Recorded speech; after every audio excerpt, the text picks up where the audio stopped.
नमस्कार। जी बिजनेस का micro small medium enterprises के साथ पिछले कई साल से काफी डीप कनेक्ट रहा है। हम इस महत्वपूर्ण क्षेत्र के लिए कई तरह के स्पेशल प्रोग्राम्स लेकर आते रहे हैं। फिलहाल दौर अनसर्टन है और ऐसे में हम एमएसएमई नेशन बिल्डर सीरीज के जरिए आगे की राह तलाशने के साथ ग्रोथ के नए मौकों पर फोकस करने की कोशिश कर रहे हैं।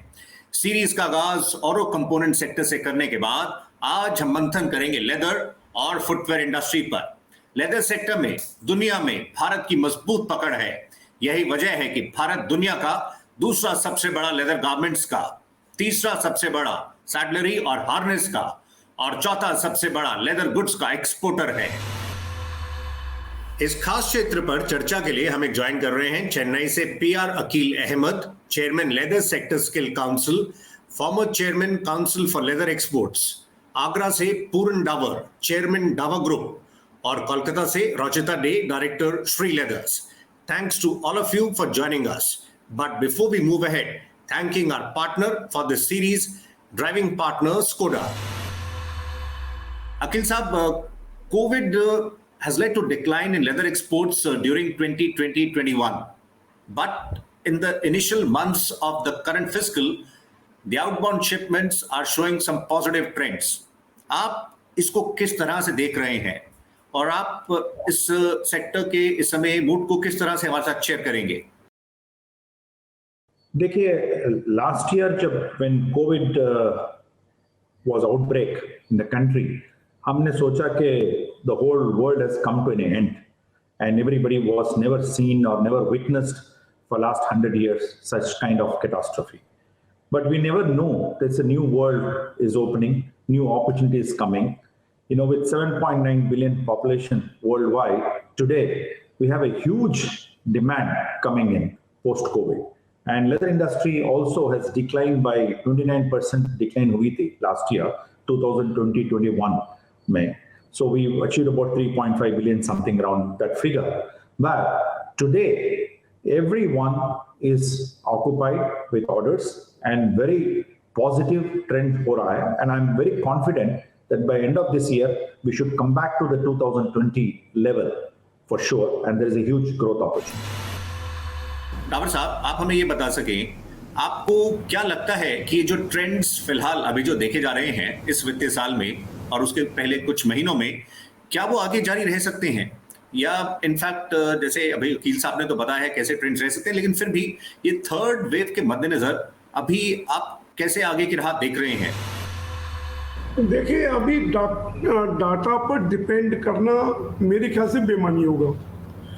जो कुछ भी डाटा अगर अभी हमको कंपेयर करना है तो 2019-20 से करना है, ना कि 20-21 से डाटा कंपेयर करना है। जो 20-21 में इस पर्टिकुलरली इसी फॉर्म में 15 मार्च टू 15 में टोटल शटडाउन था। उस समय प्रोडक्शन हुआ ही नहीं, और इस बार 21 first quarter of 2021 is showing A positive growth, ट्रेमेंडस positive growth, even 300 times. लेकिन निश्चित रूप से इस बार सरकार ने बहुत अच्छे प्रयास किए हैं कि इंडस्ट्री को चलने दिया गया, इंडस्ट्री चलती रही, और पेंडेमिक का जो सेकेंड फेज हालांकि बहुत भयावह था, उसको सबने फेस किया। उसके साथ साथ हम लोगों ने इकोनॉमी को भी जारी रखा, और निश्चित रूप से ये जो सेकंड फेज में जो हम जो देख रहे हैं कि आज कुछ बेहतर स्थिति में है, डाटा कुछ एक्सपोर्ट्स के दिखाई दे रहे हैं, उससे हम मिस कर सकते थे। लेकिन इस डाटा पर हम कभी भी ये मान करके नहीं चल सकते कि हम ग्रोथ पर चल रहे हैं जब तक कि हम 2019 के डाटा को सरपास न कर जाएं। और ये निश्चित रूप से आने वाला समय भारत का है, और भारत को ही एक कंज्यूमर गुड्स की ग्लोबल फैक्ट्री के रूप में देखा जा रहा है, और आने वाला समय में हम निश्चित रूप से ग्लोबल फैक्ट्री बनेंगे विश्व के लिए। ये पोटेंशियल इस इंडस्ट्रीज में बहुत बड़ा पोटेंशियल है। इस इंडस्ट्रीज में अभी हमारा शेयर मात्र 3% है, वो भी हम यूरोप पर निर्भर है, और अमेरिका में एक बड़ी मार्केट के रूप में देखा जा रहा है। आप हमें बता सकें अकील साहब, जहां तक फिर आगे की, जैसे आपने बताया कैसे अपॉर्चुनिटीज रह सकती हैं, चैलेंजेस एक तरफ रहे हैं और किस तरह से आगे की आपको the road ahead is looking like, लेकिन आप ये बताएं जहां तक माइक्रो यूनिट्स की बात है और फिर मॉडर्नाइजेशन की बात हो या टेक्नोलॉजी अपग्रेडेशन की बात हो, ऐसे में स्मॉल बिजनेसेस को किस तरह के सपोर्ट की रिक्वायरमेंट है? उनके वर्किंग कैपिटल को लेकर भी काफी इश्यूज रहे हैं। फर्स्ट ऑफ ऑल मैं दावर साहब की क्लैरिफाई करना चाहता हूं, क्योंकि ये जो डेटा हमने बोला कि 2019 को ही कंपेयर कर रहे हैं, 2020 को कंपेयर नहीं कर रहे हैं, बिकॉज वो तो 3 महीना ऐसे ही चला गया कि लॉकडाउन में और वर्ल्ड वाइड लॉकडाउन था।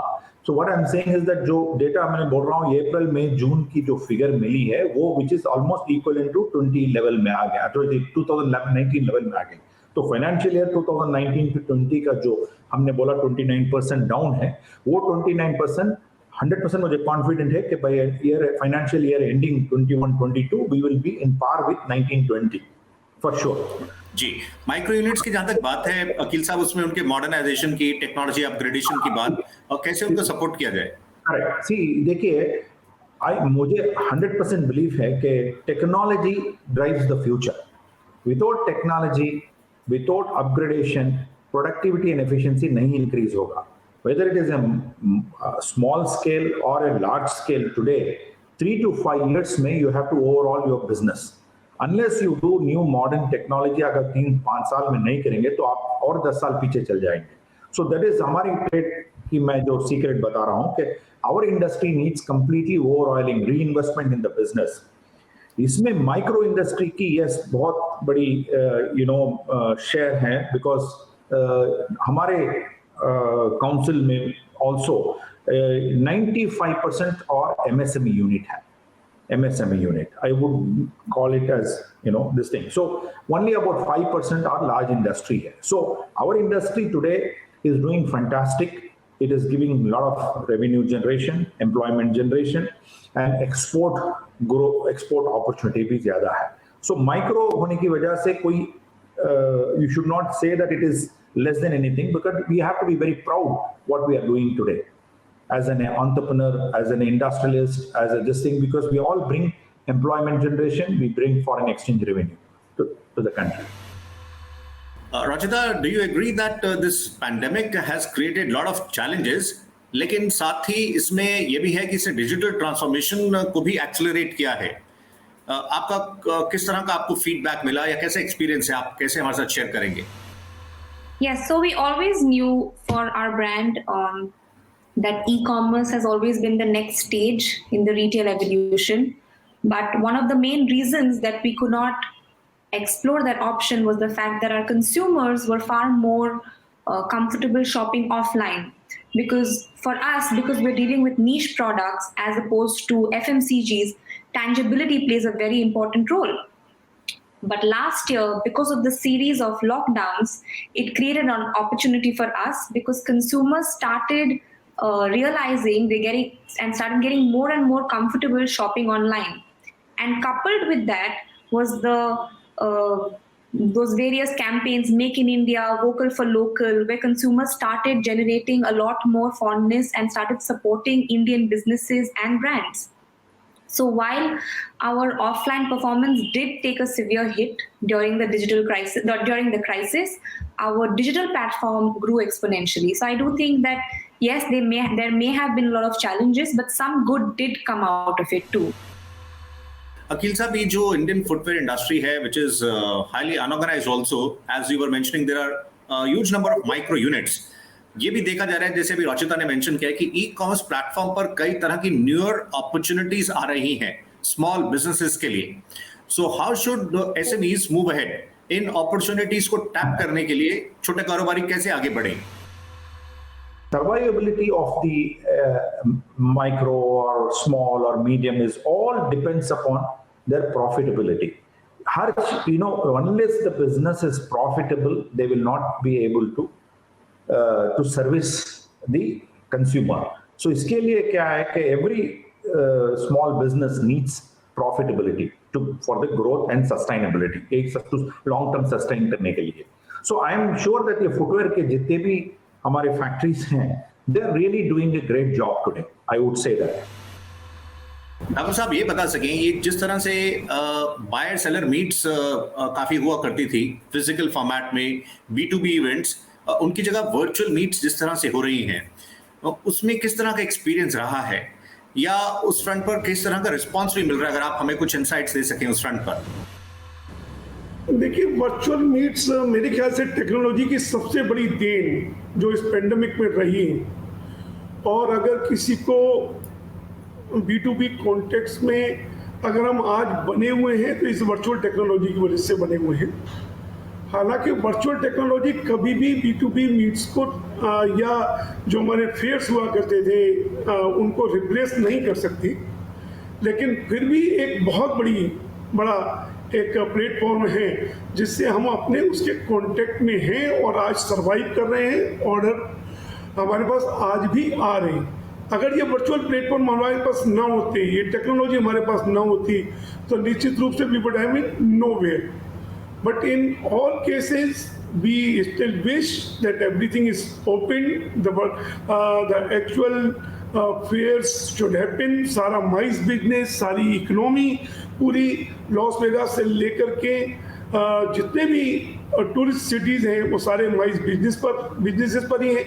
और जो दिखता है, जो टच एंड फील जो होती है, वो कहीं ना कहीं वर्चुअल में हम मिस करते हैं। वर्चुअल एक मैं समझता हूँ स्टैंड बाई अरेंजमेंट तो हो सकता है और इस स्टैंड बाई अरेंजमेंट के रूप में काम भी कर रहा है, लेकिन निश्चित रूप से हमको इससे बाहर आना होगा और बड़े बड़े हम लोगों को फेयर्स और मीट्स फिर ऑर्गेनाइज करनी ही होंगी। डॉक्टर साहब ये बताएं, फिर ये जो न्यूअर मार्केट्स हैं, इन तक पहुंचने के लिए किस तरह की स्ट्रैटेजी इस समय बनानी होगी और उसमें किस तरह का सपोर्ट की रिक्वायरमेंट हो सकती है? देखिए, as far as export is concern, अभी हमारी यूरोप सेंट्रिक मार्केट है। हमारा बहुत बड़ा शेयर तो नहीं, अभी मात्र 3 से 4% यूरोप में मार्केट शेयर है। और अमेरिका जो कंज्यूमर गुड्स का सबसे बड़ा बायर है, 24% of the total consumer goods including footwear, the market is US। There we are lacking, our share is only 1.5% there. तो बहुत सारे हम लोगों को प्रयास करने होंगे उस मार्केट में पेनिट्रेट करने के लिए। और अगर हर 1 या 2% हम जब शेयर इंक्रीज करते हैं अमेरिका जैसी मार्केट में, तो हमारे टोटल बिजनेस को में की ग्रोथ जो है 20 से 30%, 40% लगातार बढ़ा सकता है। तो इसके लिए हम लोगों को ग्लोबली कम्पिटिटिव होना है, ग्लोबली कम्पिटिटिव इंफ्रास्ट्रक्चर चाहिए, ग्लोबली कम्पिटिटिव इंटरेस्ट रेट चाहिए। सरकार ने इंटरेस्ट सबवेंशन दिया है, लेकिन लगातार हम देखते हैं कि ये पॉलिसी सरकार की जो आती है शॉर्ट टर्म आती है, और पॉलिसीज को कहीं ना कहीं हमको लॉन्ग टर्म करना होगा ताकि हमें मालूम रहे हमारी कॉस्ट क्या आने वाली है। और ये बहुत बड़ी अपॉर्चुनिटी है इस समय पर, जब चाइना से बड़े शिफ्ट की जब उम्मीद कर रहे हैं। इस समय हमको चाहिए जो भी पॉलिसीज सरकार बनाए वो कम से कम 4 से 5 साल की पॉलिसीज हों, और किसी तरह से हम बस मिस ना करें। हम ये देखने में आ रहे हैं कि बहुत सारे जो सपोर्ट सिस्टम्स थे वो हटाए गए। हमारा एक DFIS था, लेटर पर चढ़ने के लिए बहुत ज़रूरी है। इस समय पर ये सपोर्ट नहीं हटाने चाहिए। समय के साथ में एक टाइम बाउंड प्रोग्राम हो और फेस मैनर में एक एक करके हटाए जाते हैं तो बेहतर रहेगा। अखिल साहब ये बता सकें, जहां तक पॉलिसी की बात है, पॉलिसी में किस तरह के सपोर्ट की आप इस समय दरकार कर रहे हैं? क्या एक्सपेक्टेशंस हैं आपकी? देखिए, first of all I want to thank the government today, because ये जो ECLGS जो गवर्नमेंट ने अनाउंस किया था last year, it has really help the MSME units, small units. हमने भी बहुत से लोगों से चेक किया, जो कैश फ्लो की प्रॉब्लम थी उसने गवर्नमेंट की बहुत से support measures specially for a small exporters के लिए जो मिली, उसके लिए हम बहुत we are very thankful to the ministry of finance, ministry of commerce for introducing this. But ECLGS 2 जो लेदर इंडस्ट्री के लिए एक्सटेंड नहीं किया बिकॉज उसके ऊपर जो लोन खड़े हुए हैं वो we were not qualifying for that कुछ रीजन के लिए। अगर वो भी ECLGS 2.0 भी अगर दे दिया लेदर इंडस्ट्री के लिए तो और भी फायदा होगा। और दूसरी जो है ये मेजर्स सिर्फ पैंडेमिक में we also thank digital economy है। Digital economy again I want to put on record our honourable prime minister जो 2015 में डिजिटल इंडिया ने इंट्रोड्यूस किया, उसकी वजह से आज हम इवन एक लॉकडाउन में भी हम लोग डिजिटली ट्रांसफर कर सकते हैं, फंड्स ट्रांसफर कर सकते हैं, सैलरीज पे कर सकते हैं। एंड जैसा दावर साहब ने बताया था कि B2B मीटिंग, सो व्हाट एक चीज इसमें हो रहा है कि B2C सक्सेसफुल है ई कॉमर्स में, बट B2B अभी मार्केट स्टार्ट नहीं हुई है। तो बट एनीवे नाउ अभी Germany and France and Italy are also asking to send the goods on a B2B basis. So B2C sale हो रहा है, B2B ये जो वर्चुअल जो BSM वगैरह हो रहे हैं उसमें उतना सक्सेस नहीं मिल रहा है जितना B2C मिल रहा है। But we are on the right way and I am hope that कुछ महीनों में ये भी पॉपुलर हो जाएगा because that is a new world, that is a new order now to live digital. Rochita, for business continuity in these challenging times आपने जिस तरह से स्ट्रेटेजिक चेंजेस किए हैं उन पर आपने फोकस किया। आपका जैसे पहले आप मेंशन कर रहे थे ऑफलाइन स्टोर्स पर जो फोकस था, डिजिटल प्लेटफॉर्म्स पर आप गए हैं, इसमें किस तरह की लर्निंग्स रही हैं? आप एसएमईज के साथ इस पूरे प्रोसेस की लर्निंग्स को किस तरह से शेयर करेंगे? कुछ बेस्ट प्रैक्टिसेस रही हो? We had a lot of learnings, but one of the most dreadful learnings was the fact that offline success does not translate to online sales. Especially after years and decades of conditioning that consumers have gone through, where you directly associate the price of a product with the quality of the product offering, which isn't necessarily true. Brands have always manipulated discounting strategy to convince consumers that they're getting a higher value product at a lower price. And on the other hand, we operate with slim margins 365 days a year. So it is difficult for us to convey the value of a product digitally with a lack of tangibility. It has taken 30 years of resilience to establish the brand offline. So now I cannot expect that consumers are automatically going to, like, this offline success will be translated to online success as well.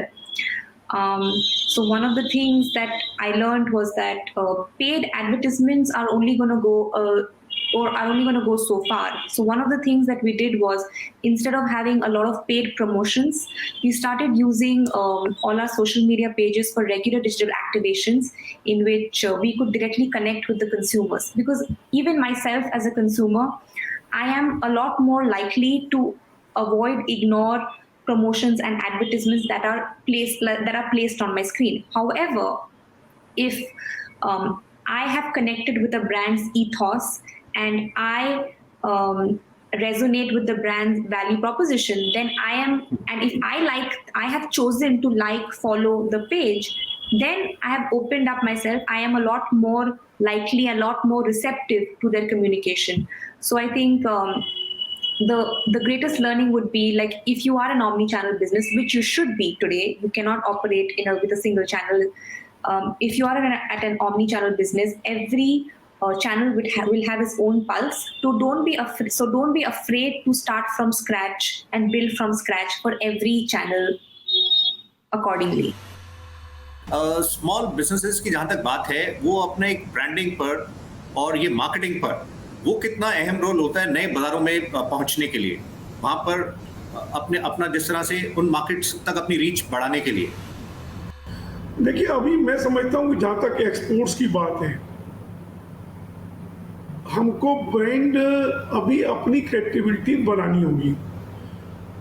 अभी मुझे लगता है कि कोई भी third world के brands को कोई डेवलप्ड मार्केट एक्सेप्ट नहीं करने वाली है। अभी हम लोगों को मास मार्केट पर ही फोकस करना चाहिए, और जितने भी ब्रांड्स हैं, बिहाइंड द ब्रांड हम होंगे। जब लुई विटॉन के पीछे लिखा होगा कि मेड इन इंडिया, जब गुच्ची के पीछे लिखा होगा मेड इन इंडिया, बॉस के पीछे लगा होगा मेड इन इंडिया, तब जाकर के वैल्यू बनेगी। अभी हमको अपनी विजिबिलिटी इंटरनेशनल मार्केट में बढ़ानी है। ब्रांड्स की प्रमोशन की काफ़ी कुछ बात आती है। लोकल डोमेस्टिक के लिए ब्रांड बहुत ज़रूरी है, लेकिन ग्लोबल मार्केट के लिए इंडिया को अभी ब्रांड पर फोकस कर, अपने ओन ब्रांड पर फोकस करने के बजाय अभी हम लोगों को ब्रांड्स अपनी एक मार्केट बनानी है, मेक इन इंडिया वाली। अभी जो नारा प्रधानमंत्री ने दिया है, मेक इन इंडिया दिया है, जब मेड उसके पीछे जब लिखा जाता है कोई भी प्रोडक्ट बनता है तो उसके पीछे लिखा जाता है मेड इन इंडिया। जब विजिबिलिटी अभी हमारी जो 3% 4% जो विजिबिलिटी दिखाई देती है, जब 10 20 30 40% जो विजिबिलिटी दिखाई देगी, तब लोगों का कहीं फेथ बन पाएगा कि India can be the brand. So then we will focus on brand. मैं जनरली अपनी ब्रांड बिल्डिंग पर खर्च नहीं करता हूँ। अभी जो ब्रांड पर हम लोगों को कि किस तरह से अच्छा प्रोडक्ट बनाना है, किस तरह से टाइमली डिलीवर करना है, किस तरह से क्वालिटी और वैल्यू टू द मनी देना है, ये बहुत ज़्यादा इम्पोर्टेंट है। अपनी इंडिया की क्रेडिबिलिटी बनना, अभी इंडिया की क्रेडिबिलिटी का ये जी। How are you seeing the developments on PLI, production linked incentive schemes on that front? उसको आप किस तरह से देख रहे हैं जो उस फ्रंट पर हलचल हो रही है? It's a great scheme. अगर ये स्कीम फुटवेयर इंडस्ट्री को भी एक्सटेंड कर दिया ना तो it would have been much boost our industry. But हमने भी रिक्वेस्ट किया है गवर्नमेंट से कि this also may kindly be extended, because इसमें क्या होगा, इसमें चैलेंजेस होंगे, इसमें whoever is having a growth will definitely get advantage of it, and इसमें economy of scale बढ़ेगी, and it's this is one way which is also WTO compliance है। इसके लिए ये जो स्कीम जो गवर्नमेंट ने इंट्रोड्यूस किया है, I am very confident that we will have increased export, increased production and increased employment. ये जो PLI scheme है, this is one of the best scheme that I can say today. इसके क्या मायने होंगे इनफैक्ट इंडस्ट्री के लिए, क्योंकि कई सेक्टर्स पर फोकस किया जा रहा है स्कीम के जरिए? Definitely policy, this is the most promising scheme so far we had. This production link, तो प्रोडक्शन में जब इंसेंटिव होता है, जब अपना बढ़ाने पर इंसेंटिव होता है, तो निश्चित रूप से हमारे एफर्ट्स एक अलग होते हैं। और ये स्कीम लागू की गई है, सरकार को इसके लिए धन्यवाद करते हैं। लेकिन ये समझ में नहीं आ रहा कि ये टेक्सटाइल पर PLI है और फुटवियर पर नहीं है। फुटवियर फोकस प्रोडक्ट में है, मेक इन इंडिया की जो फोकस प्रोडक्ट की लिस्ट है उसमें है। उन सारे फोकस प्रोडक्ट्स को PLI में रखना बहुत ज़रूरी है। ये कपड़े और जूते को अलग करके नहीं देखा जा सकता, दोनों एक ही साथ में। और अगर एक ही मिनिस्ट्री में टेक्सटाइल एंड फुटवियर एक मिनिस्ट्री में आते हैं, एक मिनिस्ट्री के अंडर में होते हैं और पॉलिसीज एक सिंगल पॉलिसी, यूनिफॉर्म पॉलिसी बनती है, तो that will be definitely giving the more benefit to the industries. In order to bring in global players, आप क्या कहना चाहेंगे? साथ ही ये बता सके आप हमें, ये जो प्लग एंड प्ले मॉडल की बात होती है, इस पर आपका क्या नजरिया है? Just before going to that, I wanted to also answer that. ये जो PLI के बता रहे थे, it's a performance based scheme है. So whoever is perform, he will only get benefit. That is one of the best thing today. अगर if you are a non-performer and आपको फिर incentivize मिलेगा, तो you know you are not going to win the race. So it is the best thing that I see on the PLI. And दूसरी बात है जो plug and play की है, ये this system, ये scheme was there for many years, more than 5 years now. And also earlier also ये scheme ने बताया, लेकिन मैं सोच रहा हूँ इसमें every state government की contribution चाहिए. Every state government should opt for this option of creating a plug and play model industrial complex. This is the only way that we will have more foreign investment coming here, because सारे approvals उसमें मिल जाएंगे and they can just bring the machineries, advanced machineries they can bring and plug it and then give employment here, rather than foreigners coming। और हम भी चाहिए कल हमें कोई sudden अभी jump, अभी post pandemic में we are getting huge orders, so we don't have, by the time we construct the factory, by the time हम लोग बनाएंगे तो उसमें 6 महीना चल जाएगा। तो इसके लिए plug and play is a very, very important scheme that has to come, and I would request that state government should take a lead in this and put cooperation with the central government and make sure that every state has that for our, at least our industry के लिए एक industrial complex जरूरत है। We have seen you have product line which is based on vegan raw material as well. Yeah. तो इसके पीछे क्या सोच रही है आपकी, और इनफैक्ट रिस्पांस कैसा मिला है उस फ्रंट पर? Yeah, so last year we dropped our house color blue and launched a new line with a green logo promoting a sustainable line of products where we used vegan raw materials as opposed to genuine leather products in an effort to promote a sustainable fashion unit. However, we learned it the hard way that our customers were not ready for that. Fact is that even today, vegan raw material is not a perfect substitute for genuine leather when it comes to comfort or durability. So I understand that, but of course there are a lot of pros that vegan raw materials have. It's waterproof and it's a lot durable. It's a lot more conservative when it comes to the effect it has on the environment because it's not an animal product. Even though our core consumers are looking for genuine leather products, I believe that right now it's the right time to educate our consumers about the impact their consumption has on the environment. And I do hope that in the future we can relaunch this line with full vigor. But unfortunately, even though we do carry those products in our stores, we don't promote it because the ROI is very low. Core consumers are still looking for genuine leather products. जैसे हम बात कर रहे थे, small businesses के सामने कई challenges रहे हैं, उन्हें सपोर्ट करने के लिए कुछ देर पहले जैसे अखिल साहब ने ECLGS का मेंशन किया था, जो emergency credit line guarantee scheme थी, और कई स्टेप्स लिए गए रिजर्व बैंक की तरफ से, सेंट्रल गवर्नमेंट की तरफ से, स्टेट गवर्नमेंट की तरफ से, और कहा जा रहा है उसमें क्रेडिट सपोर्ट के फ्रंट पर ज्यादा स्टेप्स रहे हैं। लेकिन आप ये बताइए, ऐसे माहौल में लार्ज कंपनीज की भी किस तरह की रिस्पॉन्सिबिलिटीज होती हैं SMEs के लिए, वो भी कैसे उनको सपोर्ट कर सकते हैं? जहाँ तक लार्ज कंपनीज का बात है, OEMs को छोड़ करके जो हम लोग एक इंडस्ट्री रखते हैं, एक सपोर्ट इंडस्ट्री, वो निश्चित रूप से अगर हमारे पास एक एक्स्ट्रा ऑर्डर्स होते हैं, भरपूर ऑर्डर्स होते हैं, we are full of orders, only then we can pass out to the smaller units. आज की डेट में बहुत ज़्यादा इसमें संभावनाएं नहीं है, क्योंकि अभी इस समय पर ऑर्डर्स अभी लार्ज कंपनीज के पास भी बहुत ज़्यादा नहीं है कि वो छोटी यूनिट्स को ऑर्डर्स अपने ट्रांसफ़र कर पाए। निश्चित रूप से मुश्किल टाइम है, लेकिन जहाँ तक डोमेस्टिक मार्केट की बात है कि पीछे चाइना से इंपोर्ट काफ़ी कम हुआ है। जो 35% जब से ड्यूटी इम्पोज हुआ है, तो उसकी जो जितना प्रोडक्ट हम लोग चाइना से इंपोर्ट कर रहे थे यहाँ के रिटेलर्स, वो अब डोमेस्टिक मार्केट की तरफ देख रहे हैं। और डोमेस्टिक मार्केट में अगर ये पेंडेमिक की सेकंड वेव न देखी होती तो एक बड़ी अच्छी ग्रोथ देखने में आ रही थी।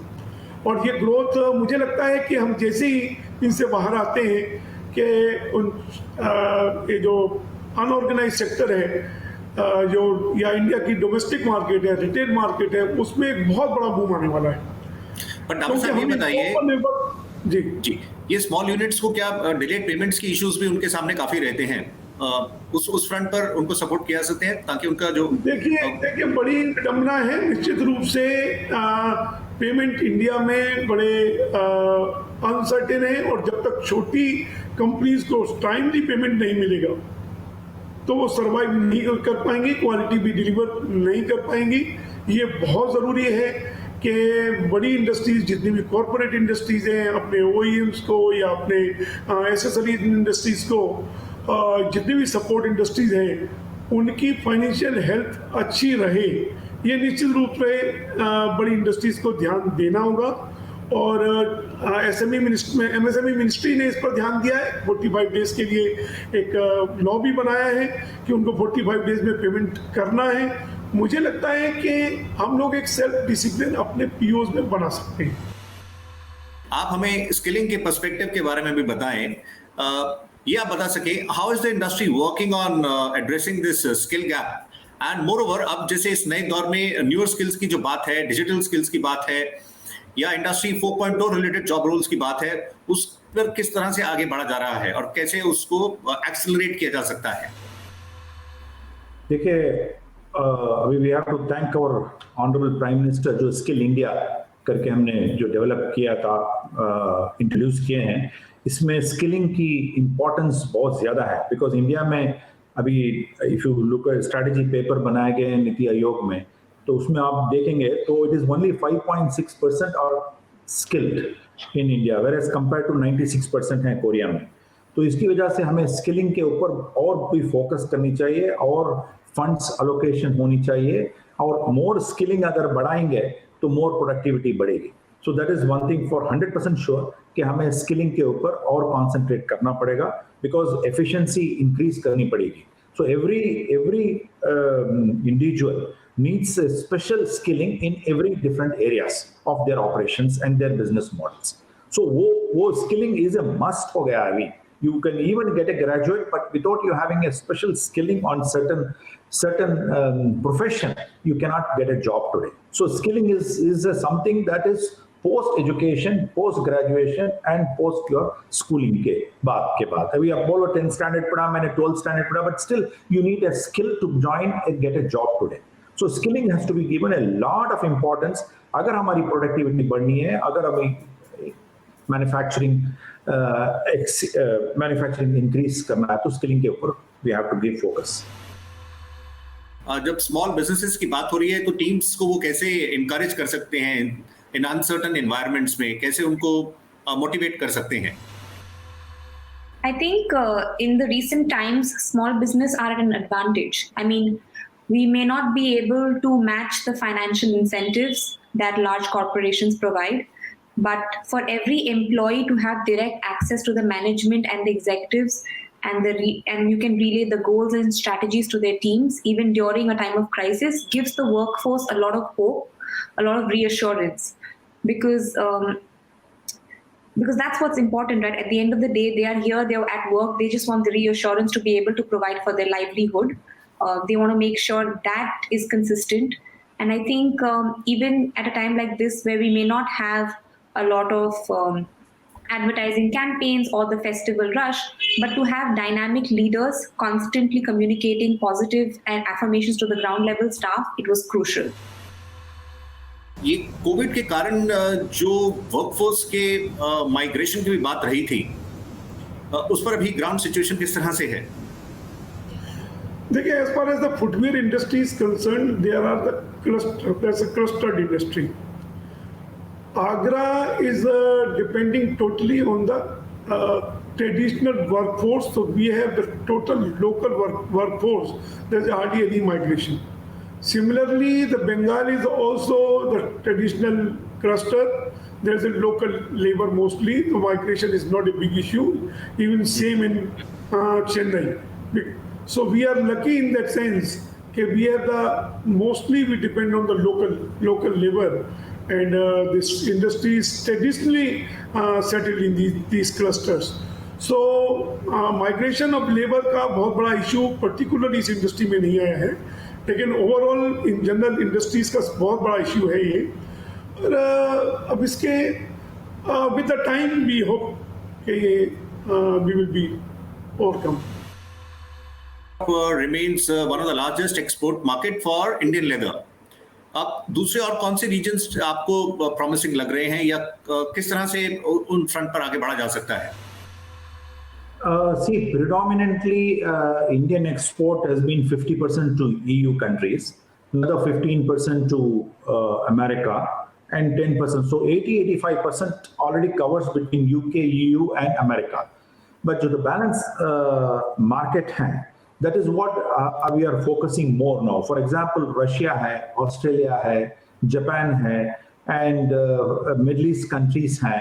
तो इसके ऊपर we are giving lot of focus, but still the leather and manufacturing के जो exports हो रहे हैं, वो basically 70-75% ये तीनों, 80% समझो कि ये तीनों UK, EU and America में consume हो जाते हैं.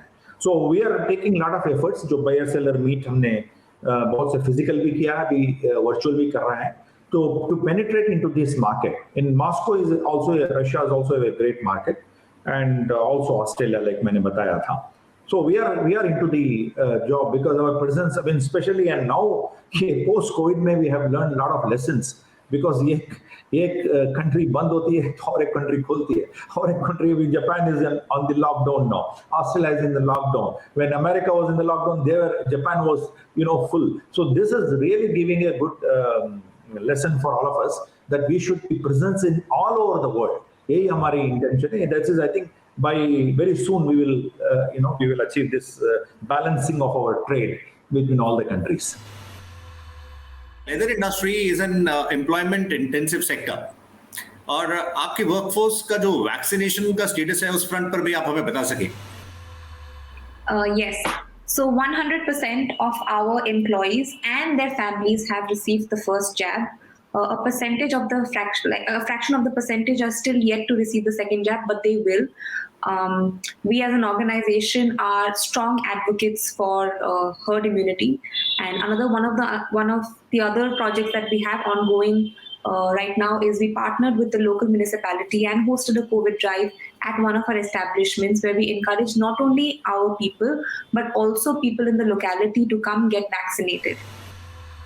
बहुत क्रूशल है. आपने कोविड टाइम में काफी जिस तरह से स्टेप्स भी लिए हैं स्मॉल इंडस्ट्रीज और बाकी सोसाइटी में हेल्प करने के लिए, लेकिन ये बताइए वैक्सीनेशन पर किस तरह का स्टेटस है वहां पर अभी आपके रीजन में? देखिए vaccination is absolutely the key. We can come out of the pandemic only and only the way is the route is vaccination. उसके लिए पर्टिकुलरली हमारी फुटवेयर इंडस्ट्री, खासतौर से मैं नॉर्थ बेस्ड इंडस्ट्रीज की बात करूं तो इस पर काफ़ी एफर्ट्स किए हैं. हमारा Agra footwear manufacturing exporters chamber है. हम लोगों ने एक 350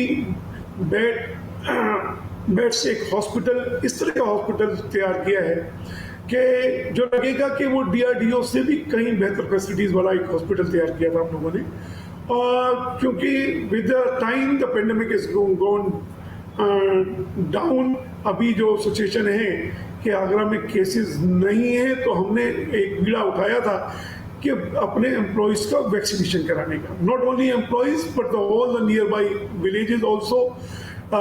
लगभग 1 महीने तक वैक्सीनेशन ड्राइव हम लोगों ने अपने इस आगरा ट्रेड सेंटर के जो हॉस्पिटल में चलाई. उसके बाद में अब एवरी डे हम लोग ड्राइव चला रहे हैं डिस्ट्रिक्ट एडमिनिस्ट्रेशन के साथ में, CMO के साथ में मिलकर के, कि हर दिन एक फैक्ट्री में एक वैक्सीनेशन होता है.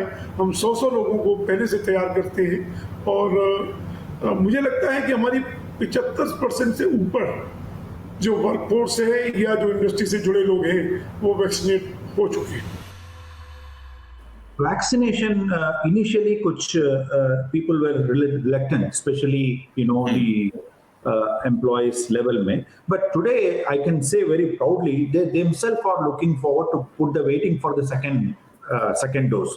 So, which means now they have believed. Everyone believes now the vaccination is the only solution to come out of this COVID, and therefore it has become very successful. And especially state governments have done an incredible job by making the factory campaign and also going inside. अगर 500,000 के factory हैं, workers के factory हैं, तो वो खुद camp arrange करते हैं and they put vaccinated. For example, in South India, almost all factories have been vaccinated in leather and footwear category. And also, we have a town called Ambur, which is town of excellence. वहाँ और उसके surroundings, चौरानीपेट हैं वगैरह, everything. We are also organized a camp center. And जो wedding halls होते हैं उसको हमने ले लिया रेंट में, और वो उस जगह में भी हम कंटिन्यूसली प्रमोट करते हैं वैक्सीनेशन के लिए. I think this is the best thing that we have achieved. SMEs के लिए आपका एक फाइनल वर्ड, क्या आपकी तरफ से उनको टिप्स होंगे चलते हुए, what they should do and how they should move ahead? I think today the businesses that we are, like the times that we are in, businesses are operating at a time where regular disruptions are normal. So I think the most important factor for survival will be adaptability, and that we have seen last year. So if we can survive this crisis, I think all the businesses that do that, they are here for the long run. With adaptability comes the compatibility with the updating technology that is in the economy. So I think if SMEs can just include that in their character in their business, I think we are here for the long run. आपकी तरफ से सलाह SMEs के लिए finally? देखिए, image building of the country is absolutely the की। मुझे लगता है कि सबसे बड़ा स्टेप हम लोगों को अपना ओन माइंडसेट चेंज करना है, अपने आप को एसेस करना है कि हमारा प्रोडक्ट कहाँ फिट होता है। हमारी प्रॉब्लम ये है कि इंडिया का जो overall individuals are doing the fantastic job, they can make any quality, still the India के ऊपर एक जो आरोप लगता है ना कि India can't deliver, India is not consistent, वो हम लोगों को अपना एसेस करना है। हमारा प्रोडक्ट जहाँ फिट बैठता है कि अगर हमारा प्रोडक्ट हाइपर मार्केट में फिट बैठता है तो हम हाइपर मार्केट के लिए को ही टैप करें, हमको ब्रांड के लिए नहीं बनाना है। अगर हमारा प्रोडक्ट ब्रांड के लिए फिट होता है तभी हम ब्रांड में जाएं। अगर हमारा प्रोडक्ट डिस्काउंटर्स लायक है तो डिस्काउंटर्स में बेचें। सब कुछ बिकता है, कबाड़िया भी पैसा बनाता है, शिप मेकिंग से शिप ब्रेकिंग वाले भी ज़्यादा पैसा बना लेते हैं, लेकिन अपना प्रोडक्ट को कहाँ बेचना है, कौन सी मार्केट में फिट होता है, उसी को कैटर करना है। अगर हम इस माइंडसेट के साथ में चलते हैं तो मुझे लगता है कि हम अपने आप को कहीं ना कहीं वर्ल्ड में बेटर एस्टेब्लिश कर सकते हैं, अपने ट्रेड में बेटर एस्टेब्लिश कर सकते हैं, अपने लॉसेस को कम कर सकते हैं। Last word sir. The startup companies are all SME होते हैं first of all. So हमारे जो startup company है हमारी industry में is one of the largest startup companies we have today, and especially हमारे जो youth हैं between up to 25 years, which is India's 50% of population है, हमारा youth population है. So these opportunities are huge हैं individual capacity के लिए, and especially our industry के लिए ऐसी कोई सीक्रेट नहीं है जो इंडस्ट्री में सक्सेस नहीं हो सकते हैं. So it is the playground for the youth and startup companies. So I would encourage every individual to look into the leather industry, to look into the footwear industry. इसमें investment की, immediate investment की जितनी बड़े industries में जरूरत है उतनी तो जरूरत नहीं पड़ती है. तो एंटरप्रेन्योरशिप डेवलप होने के लिए बहुत से अपॉर्चुनिटीज हैं इधर, एंड गवर्नमेंट की भी बहुत सपोर्ट है, स्पेशली स्टार्टअप कंपनीज के लिए, SME के लिए. So I think we should take advantage of the support measures given by our government, and then we should ensure that we all get geared up for the challenges which is coming after the pandemic, and which is going to be much larger than we all can expect today, the way things are going here. अभी थोड़ी lockdown होगी, ये third wave होगा. I think we have to learn now with living and dealing with the COVID. यही है मंत्रा today, living and dealing with the COVID. इस खास पेशकश में फिलहाल इतना ही. अकील साहब थैंक यू, डावर साहब शुक्रिया, रचिता डे आपका भी धन्यवाद. We would also once again like to thank our partner for this series, driving partner Skoda. और आखिर में मशहूर इन्वेंटर थॉमस एडिसन की एक बात आपके सामने रखना चाहेंगे. Our greatest weakness lies in giving up. The most certain way to succeed is always to try just one more time. जी हाँ, कोशिश करते रहना चाहिए. मंजिल मिले या तजुर्बा, दोनों ही नायाब हैं. तो फिर ऐसे चैलेंजिंग वक्त में MSMEs को नई सोच के साथ नए तरीकों को अपनाते हुए आगे बढ़ने की स्ट्रैटेजी बनानी होगी. अभी के लिए बस इतना ही. नमस्कार.